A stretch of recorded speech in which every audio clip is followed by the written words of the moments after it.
ও কি বাবা, আপনি আমার গায়ে পানি দেওয়ার পর থেকে না আমার জানি কেমন লাগছে। আমার মনে হচ্ছে আজকের মধ্যে আমার গর্ভে সন্তান চলে আসবে। আপনি আসলে একজন কামের কবিরাজ বাবা। আপনার যা খুশি আপনি করেন, শুধু আমাকে একটা বাচ্চা দেন। তুই বুঝতে পেরেছিস বাচ্চা চলে আসতেছে। 24 ঘন্টার মধ্যে বাচ্চা পয়দা হবে। 24 ঘন্টা। ভোর হলো দর্খ লক্ষ কমিয়ে ওঠরে, ওই ডাকে দুইশাকে ফুল খুকি ছোট রে।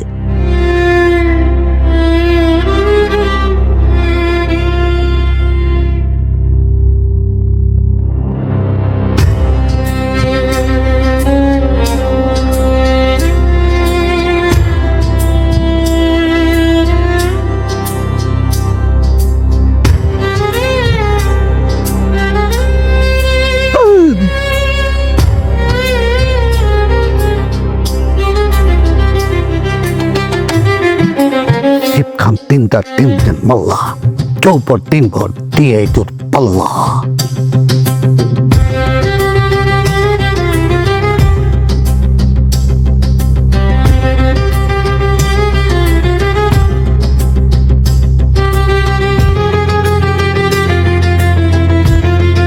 এ কি আপনি কি করতেছেন এটা? একদম কথা বলবি না।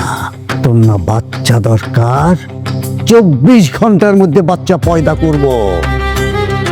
প্রয়োজন হলে 1 ঘন্টার মধ্যে বাচ্চা পয়দা করে দেখাবো। আমাকে চিনিস? ও কি বাবা, আপনি আমার গায়ে পানি দেওয়ার পর থেকে না আমার জানি কেমন লাগছে। আমার মনে হচ্ছে আজকের মধ্যে আমার গর্ভে সন্তান চলে আসবে। আপনি আসলে একজন কামের কবিরাজ বাবা। আপনার যা খুশি আপনি করেন, শুধু আমাকে একটা বাচ্চা দেন। তুই বুঝতে পেরেছিস বাচ্চা চলে আসতেছে। 24 ঘন্টার মধ্যে বাচ্চা পয়দা হবে। 24 ঘন্টা। যদি চাস তাহলে 1 ঘন্টায়ও আমি পারি।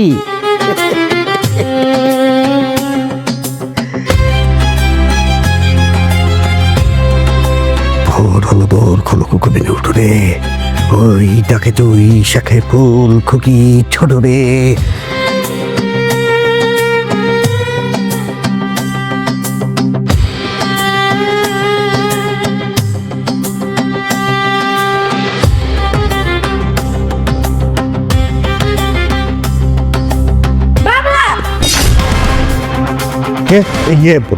মামা তুই তুই তুই এইখানে কিভাবে আসলি? তোর না মামার বাড়িতে যাওয়ার কথা, মামার বাড়িতে যাস নাই? না, আমি মামার বাড়ি যাইনি। তোমাকে কি বলেছিলাম? বাবা, আমি মামার বাড়িতে যাব না। কেন যাবি না? কারণ আমি মামার বাড়িতে গেলে তুমি আবার বাসা খালি পেয়ে ভণ্ডামি শুরু করবে। আর হ্যাঁ, মামা তোমাকেই ফোন দিল আমাকে যাওয়ার জন্য।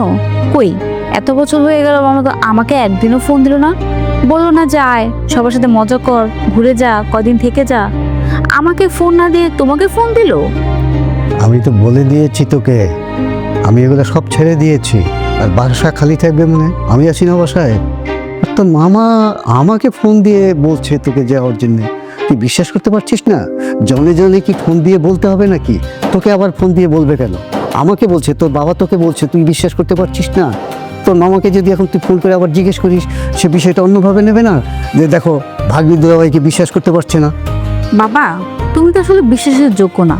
যাই হোক, আচ্ছা বাবা, তোমার কি আত্মসম্মান নেই? তোমার কি বিবেক নেই? এই যে তোমার বিয়ের উপযুক্ত এত বড় একটা মেয়ে, এখন পর্যন্ত তুমি বিয়ে দিতে পারো নাই। কেন পারো নাই? এই যে তোমার চরিত্র এমন, মানুষের সাথে প্রতারণা করো, ভণ্ডামি করো। প্রতারকের একটা মেয়ে কেউ বিয়ে করতে চায়? আজ পর্যন্ত যত সম্বন্ধ এসেছে, আশেপাশের মানুষ সব সত্যি কথা তাদেরকে বলেছে। এই জন্য আমার এত বয়স হয়ে গেল, অথচ আমার সংসার জীবন হলো না। আমি কখন স্বামী সন্তানের স্বাদই পেলাম না। আচ্ছা বাবা, তুমি কি কখনোই ভালো হবে না? আমাকে এত জ্ঞান দিস না, আমি এগুলো সব বুঝি। তোর বিয়ের বিষয়টা নিয়ে আমি ভাবছি। সব ভাবনা চিন্তা আমার উপরে ছেড়ে দে, সময় মতো সব ঠিক হয়ে যাবে। আর আমি তো সব ছেড়ে দিয়েছি। কিছুদিন যাক, মানুষ আস্তে আস্তে বিষয়গুলো ভুলে যাবে, এরপরে তো বিয়ের ব্যবস্থা করবো, তাই নিতে হলো আর কি।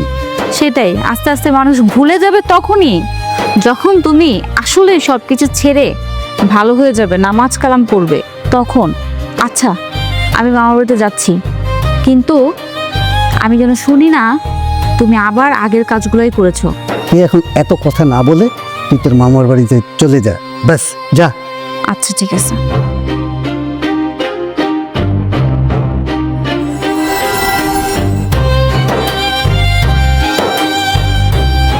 ছি বাবা ছি, তোমার কি লজ্জা করে না? কতবার তোমাকে মানা করেছি, তাও তুমি আবার একই কাজ করতেছো। আরে চুপ কর, আমার রুগীদের সব কি বলছিস? আমার রুগীদের তো ক্ষতি হয়ে যাবে। বাবা, তুমি আর একটা কথাও বলবে না। তুমি যে আমার বাবা এটা পরিচয় দিতে আর তোমাকে বাবা ডাকতো আমার লজ্জা লাগে। তুমি তো একটা প্রতারক, তুমি একটা ভণ্ড।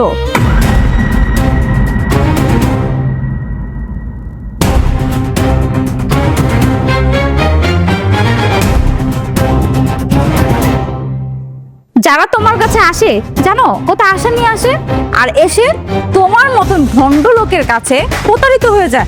আর এই যে আপনারা এখানে কেন এসেছেন? দেখেন, এখানে আমাদের কারো কোনো দোষই নেই। আমি আসলে জানি না যে আপনার বাবা ভণ্ড নাকি ভালো, কিন্তু আশেপাশে অনেক মানুষ বলছে যে কবিরাজি নাকি অনেক ভালো কাজে দেয়। আর আজকে 5 বছর ধরে আমাদের বিয়ে হয়েছে, এখন পর্যন্ত একটা বাচ্চা হয়নি। আমার শ্বশুরবাড়ির লোকের কাছ থেকে প্রতিনিয়ত আমি একটা বাচ্চার জন্য অনেক অপমান হই, অনেক কথা শুনতে হয়। তাই আজকে আমি বাধ্য হয়ে ওনার কাছে আসছি। আমি যদি জানতাম যে উনি একটা ভণ্ড প্রতারক, উনি কোনো কবিরাজই জানে না, ওনার দ্বারা কোনো বাচ্চা হবে না, আমি কখনোই আসতাম না, বিশ্বাস করেন।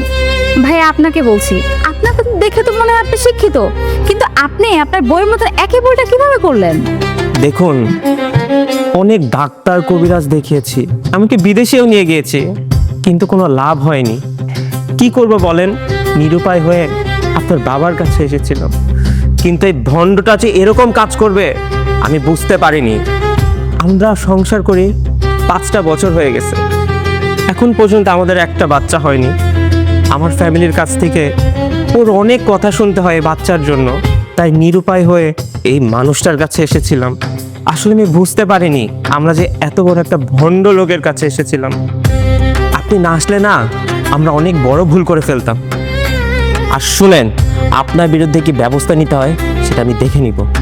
শোনেন ভাই, আপনাদের সন্তান হয় না, আপনার আল্লাহর কাছে চান। কোনো ডাক্তার বা কবিরাজ আপনাদেরকে সন্তান এনে দিতে পারবে না।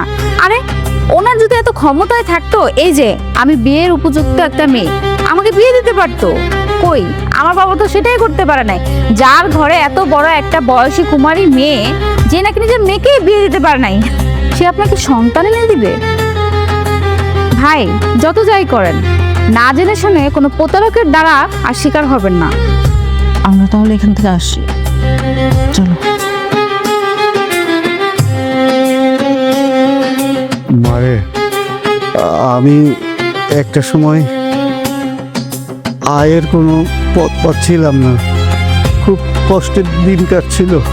আমি একা কি করব পরে চিন্তা করে দেখলাম, যদি এরকম একটা কিছু করা যায় তাহলে তো মানুষের কাছ থেকে কিছু পয়সা ইনকাম করা যাবে। আর মানুষজন তো এইসব ব্যাপারে বিশ্বাসও রাখে। ওই যে কথা আছে না, বিশ্বাসে মিলায় বস্তু তর্কে বহুদূর। তো মানুষ বিশ্বাস করলে অনেক লোকের তো উপকার হয়। আসলে তো আমার ওষুধে কিছুই হয় না, এটা আমি বুঝি। ওই সেই বিশ্বাসটাকে পুঁজি করেই আমি এতদিন চলার চেষ্টা করেছি। আর হ্যাঁ, একটা সময় আমি এভাবে চলতে চলতে একেবারে খুব মানে আমার চোখের লজ্জাও চলে গেল। এরপরে আমি অনেক মেয়েদেরকে নষ্টও করেছি, আর ভুলই হয়েছে আমার। এখন আমি বুঝতে পারছি মারে, আমি আর কখনোই এই কাজ করব না। আমাকে তুই ক্ষমা করে দে। এই যে শেষবার আমি এই যে কাম ধরে বলছি, আর আমি এই কাজ করব না। যদি না খেয়ে থাকি তাও করব না। বাবা, তুমি আমার কাছে আর মাফ চাইবে না। এর আগেও তোমাকে শত বার মানা করেছি, কিন্তু না, তুমি কোনো একটা গুরুত্বই দাও না। নিজের মেয়েকে বিয়ে দেওয়ার কোনো নাম নেই, পাড়া প্রতিবেশীর কাছে তোমার জন্য মুখ দেখাতে পারি না। এর আগেও তুমি অনেক মেয়েদের এনে নষ্ট করেছো, অনেক মেয়েদের জীবনের ক্ষতি করেছো, আর কত ক্ষতি করবে? আমার কাছে মাপ না চেয়ে সৃষ্টিকর্তার কাছে মাপ চাও। নামাজ কালাম পড়ো, সৎ পথে চলো।